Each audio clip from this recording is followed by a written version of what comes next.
The question we need to answer is why the Hindu gods look the way they do. Before we can understand that, we have to appreciate that images of the gods, whether they're painted, whether they're statues, play a very central and important role in Hinduism, because seeing the gods is significant and useful. Hindus use images and symbols of the gods so that we can imagine the divine and the divine nature of the gods. Images, quite simply, just give shape to what is not seen. Brahman, the universal spirit, the universal soul, the single absolute, however you would like to describe him, is unknown. But the gods themselves, the manifestations of Brahman, can be known and approached. We as individuals will select an individual, a personal deity to worship, and that individual deity may be shown in physical form. It also might be shown symbolically, like the lingam of Shiva or the footprints of Vishnu. These images are not idols. They're not being worshipped themselves. Okay, they can't be idols since they depict only a manifestation of Brahman, the unknown, the ultimate reality, the single absolute. The objects, the artworks, if you wish to think of them that way, make the divine more concrete and comfortable for human beings to approach. Okay, it is part of puja. The use of objects is part of puja.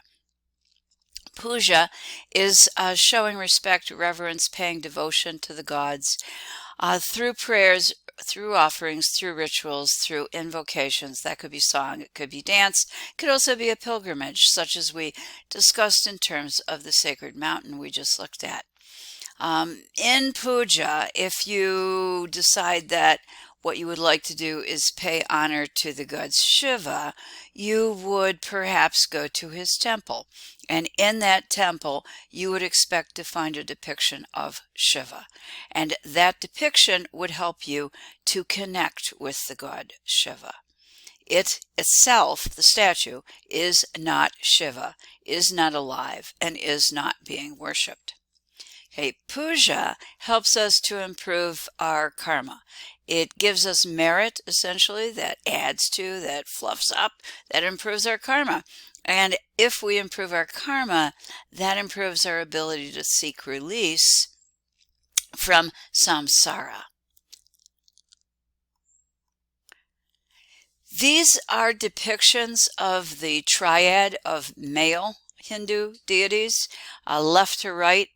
That's, excuse me, the god Brahma, the creator, with a Vishnu in the center. You're going to encounter him in some of the great Hindu epics that you're going to be looking at. And then on the right is the great god Shiva. Shiva is the destroyer creator, and we're going to take a look at him here in a minute. All three of these individual figures convey multiples. By multiples, I mean not just one, but in the case of all three of them, they have multiple arms. The purpose of that is to suggest their strength, their power, their ability to reach out and help us, to make change, to do things, to act. Often, those arms hold attributes or symbols of who they are, making the god or goddess particularly easy to identify. The figure of Shiva on the right, for example, he is holding his trident, and that trident is his weapon, an image of his strength, power, and authority. Okay, before leaving the multiples, if you take a look at the god on the right, and that is the figure of Brahma, you're also going to see multiple heads. Again, that references the power of the god. And in this case, it is a particular reminder that Brahma is the one who revealed to humans the Vedas. There are 4 Vedas, therefore Brahma has 4 heads, each referencing one of the Vedas. These figures also display mudras. Mudras are hand gestures that are learned, they're understood. If you want to think of them as symbolic notation or sign language, you could do that. But in this case, all 3 of the figures are holding their right hand up with the palm of their hand facing towards us. This is a mudra that indicates to the viewer, the person, us, as we come up to these figures, don't be afraid. It is a kind of greeting letting us know that the God is friendly, is concerned, cares for us, and is welcoming.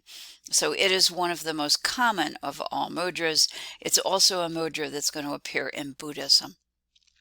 Last, sometimes you will see divine beings that are depicted as blue, and that's going to be true for Vishnu, the preserver, who's located in the center. The preserver nature of Vishnu indicates that he comes to earth in times of trouble, helping us to survive. He helps to preserve us and our existence. The blue color is a reference to divine nature, but okay, where does it come from? Well, we believe that it originates in associations with the sky and with water, both of which tend to be expansive and life-sustaining. Certainly water being life-sustaining. So blue itself was picked as a color in association for the divine. I wanted to give us an opportunity to look at one image of a Hindu deity. It is the great god Shiva. He is shown here in his dance of destruction. And you might at first be thinking, that's not so good. Why would it be a positive thing for a god to destroy us and our world?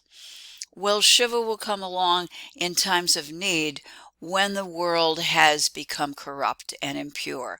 He will destroy it so that it can be reborn again in a purer form. He's going to do that with his own energy as he goes into a dance, a frenzied dance. His body bends, his arms move in space, and his hair actually flies out into cosmic space, capturing the planets at the ends of his hair. He too has a mudra that represents have no fear. So it's up here, that have no fear mudra. He's letting us know he's doing something good for us. He is helping us. He is helping to eliminate illusion and impurity so that we and the world around us can be renewed and we can be restored. One of the features of Hindu images in general, particularly sculpture like this one, is that they're dynamic, fluid, and moving. They seem to have a sense of energy. That is simply a reflection of the continuing cycles that are a foundation of the beliefs of Hinduism. In other words, we are constantly in a process of being reborn, living, and redying. The whole world, in fact, even the gods themselves, go through this process of energy, animation, and change. And it shows up in the sculpture that reflects the gods. A closer look as the great god Shiva moves into space, animating the depiction. He's also standing on a little dwarf-like creature. This creature does represent illusion and distraction and ignorance. Excuse me, and Shiva is trampling on that in his efforts to renew and to destroy ignorance so that our world can be reconstructed in a better way. Inside temples to Shiva, in the innermost chamber, you will often find an image of Shiva's lingam. This is a symbol depicting the great god Shiva, and I have two examples for you to take a look at in the slides, both toward the top of the screen. What is a lingam? It is an erect penis. This might be surprising to folks in Western civilization and Western culture. Think, for example, this is not something you're going to find in a Christian church. However, the lingam for Shiva is a symbol that represents his procreative force and his power. This is what he needs in order to be able to destroy the universe and to recreate it in a purer form. According to the stories of the gods, Shiva acquired these great quantities of sexual potency or sexual energy, procreative power, the powers of the universe, by ascetic practices, by restraining himself and restraining his desires so that he could, when needed, call upon them to use them as he perfects the world. It would be common practice to go into the temple of Shiva and leave an offering, such as the flowers that you see decorating the top of the lingam that is located in the upper right. Okay, we do suspect that this draws from Indus Valley traditions. The figure that we're looking at on our lower left, that's Seal from the Indus Valley, which may be a prototype for the great god Shiva. It's also been suggested that this figure also has an erect penis that becomes a part of the identifying feature of the image and suggests strength and virility and fertility and perhaps reproductive power. Okay, there are a number of Hindu gods, and many of them appear in temples. This is Nandi, the bull associated with Shiva, horned animals, in fact, being appropriate companions for a god noted for his sexual power. The bull here has an offering that's placed over his head, so he's a little bit tough to see. He is shown, however, kneeling, and he's kneeling pointing at the temple of Shiva. So he acts as a kind of gatekeeper, someone to point us in the direction of Shiva when we go to visit the temple of Shiva. He also kneels in adoration and serves as a role model or an example for us as we enter the sacred space of the temple. Let me also include one of the goddesses, in particular the goddess Durga. She is a manifestation of the great goddess Devi. We can also describe this goddess as the great mother, the creator, and also the destroyer. She too is a manifestation of the single absolute. The Great Mother has power to give and also to destroy. This particular depiction of her in the form of Durga is the great goddess when she's been called to earth again, same storyline, to restore Rita, or to restore order, which was disrupted by the buffalo demon. And that demon is being slayed by the goddess Durga right now.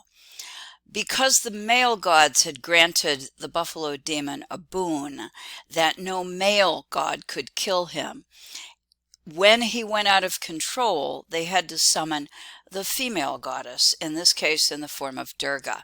They give her all of their weapons, and she uses those to slay the buffalo demon. It's a little tough to see, so you're going to have to trust me on this. Right in here, she's thrusting, and it's a little broken too. She's thrusting in the trident of the god Shiva into the neck of the buffalo demon. With the weapons of the male gods, it is, however, completely with the force of the female goddess that order again is being restored and renewed. I need to say something about this female goddess as well. Her name is Kali, and she is a manifestation of the Great Mother as well, but a very, very different kind of temperament. She is the fierce aspect of, if you wish to call her an aspect of Durga, you can, but you can also certainly call her an aspect of Devi, the Great Mother. All of these female goddesses are manifestations of the single absolute. Kali, a kind of bloodthirsty goddess, I think you can tell from my picture, probably comes to us from influences in the Indus Valley when blood sacrifices were a part of ritual offerings.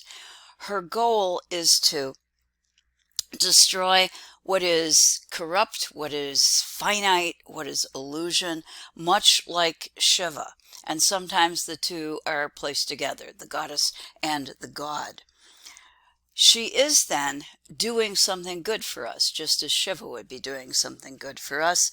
And like Shiva, she would be destroying what is finite to move us towards something that is infinite, something that is pure, and something that is in keeping with the nature of the single absolute.